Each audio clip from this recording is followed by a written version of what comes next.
के strategic cell को लेकर एक महत्वपूर्ण कदम की तरफ सरकार बढ़ रही है। अब कल इसी सिलसिले में आईएमजी की बैठक होने वाली है। ये जो इंटरनेशनल ग्रुप की बैठक होगी उसमें बीएमएल के लिए जो आरएफपी है, रिक्वेस्ट फॉर प्रपोजल, उसके ड्राफ्ट को तैयार किया गया, उस ड्राफ्ट को मंजूरी मिलने की संभावना है। दूसरा, शेयर परचेज एग्रीमेंट जो बीएमएल के लिए है उसके ड्राफ्ट को तैयार किया गया, उसको भी मंजूरी मिलने की संभावना है। और ये सरकार दरअसल बीएमएल में अपनी 26% हिस्सेदारी बेचना चाहती है और एक्सप्रेशन ऑफ इंटरेस्ट जारी किया था। उसके जो सिलेक्टेड बिडर्स है उनके लिए आरएफपी और शेयर परचेज एग्रीमेंट का ड्राफ्ट तैयार किया गया है और इसके साथ ही सरकार 26% स्टेक के साथ मैनेजमेंट कंट्रोल भी बेचना चाहती है। तो मुझे लगता है बीएमएल के स्ट्रेटेजिक सेल की तरफ एक बड़ा कदम सरकार अब तेजी से आगे बढ़ा रही है। जी, पर आपसे और जानकारी चाह रही थी, जब आप कह रहे हैं कि 54 में से 26% हिस्सा बेचेगी तो मैनेजमेंट कंट्रोल भी किसी और को देने का इरादा है, राइट लक्ष्मण? और क्या यहाँ पर ज्यादा पॉसिबिलिटीज है कि निजी प्लेयर्स को प्रेफर किया जाएगा? क्योंकि पहले जब भी ऐसे सेल हुए हैं तो किसी और सरकारी कंपनी को सौंप दिया गया है। वो किस्सा तो नहीं होगा ना बीएमएल में?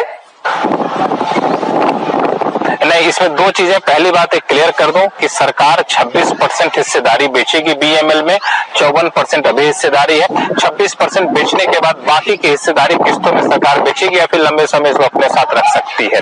दूसरा, इस 26% हिस्सेदारी के साथ मैनेजमेंट कंट्रोल भी ट्रांसफर करेगी। तीसरा मुद्दा जो आपने उठाया, ऐसा तो नहीं कि एक बीएमएल सरकारी कंपनी और दूसरी सरकारी कंपनी को दे दिया जाएगा, ऐसा नहीं होने वाला है, क्योंकि सरकार ने अपना इरादा साफ कर दिया है कि हमारी कोशिश ये है कि सरकारी कंपनियां जो कारोबार करती हैं वहां पर अगर सरकार को बने रहने की जरूरत नहीं है तो सरकार वहां बने नहीं रहेगी। तो इस फॉर्मूले को देखा जाए तो एक सरकारी कंपनी का स्ट्रेटेजिक सेल करके दूसरी सरकारी कंपनी का हवाले दिए जाने की संभावना काफी कम दिखती है। वैसे मामले में होता है जहां पे कंपनी को बेचनी है, सब्सिडरी को मर्ज करना है, सब्सिडरी को डिमर्ज करना, वैसे सूरत में, इस सूरत में साफ तौर से सरकार निजी हाथों में बीएमएल का स्ट्रेटेजिक सेल करना चाहती है, हिस्सा बेचना चाहती है, मैनेजमेंट कंट्रोल के साथ बेचना चाहती है। पूछा है, इनके पास 64 रुपए 80 पैसे की कॉस्ट पे भेजने जाना चाहते हैं कि मीडियम टर्म टारगेट क्या होगा। आज एक एफआईआई ब्रोकरेज की ओर से इनफैक्ट इस पे सेल का कॉल आया है प्रकाश, और उसके बाद ये दबाव के साथ खुला था। 40 रुपए के टारगेट की बात कर रहे हो, हालांकि इस समय ये स्टॉक 67 पे है। क्या लगता है, चार्ट पे भी ऐसे लग रहा है कि टॉप आउट हो गया है क्या? नहीं, ऐसा कुछ लग नहीं रहा है। बहुत बढ़िया आपको मिला था बेल में इस महीने, इसलिए वहां कोई प्रॉफिट बुकिंग आई, लेकिन दैट्स ऑल, और कुछ नहीं आता। हाँ, थोड़ा डिप मिले, अगर डिप मिलता है तो 60 पॉसिबल है, 55 पॉसिबल है, लेकिन 55-60 ये जोन है, बहुत ही स्ट्रॉन्ग सपोर्ट जोन है। अगर इनका नजरिया लंबा है तो होल्ड कीजिए, क्या खराब है? मुझे इतना वीक नहीं नजर आता। ये सवाल आ रहा है हमारे पास वोडाफोन आइडिया पे 6000 शेयर 8 रुपए 83 पैसे के। बहुत ज्यादा हमारी इस पे नजर होती नहीं है, लेकिन हमारे दर्शक जो है अमन अग्रवाल साहब, इन्होंने यहाँ पे पोजीशन ली है और अच्छी बात है, 1 रुपए के मुनाफे पे है। प्रकाश, क्या राय देंगे? देखें क्या चार्ट देख पाते हैं आप? ये 8 रुपए 9 रुपए के भाव में कुछ दिखता है? आपने बात की है तो देखता, नहीं तो देखता भी नहीं है इसको। 9 रुपया 25 पैसे का एक स्टॉप लगाइए और होल्ड कीजिए। टर्न होता है तो कम से कम मुनाफा जेब में लेके जाएंगे, ये बात तो पक्की है।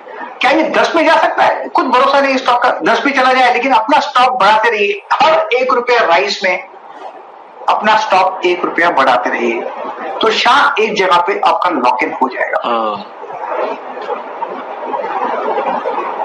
ओके, तो ये तरीका है आपके लिए। आपने अभी क्या स्टॉक बताया प्रकाश? 9 रुपये 925। 9 रुपए 25 पैसे का आपका स्टॉक है।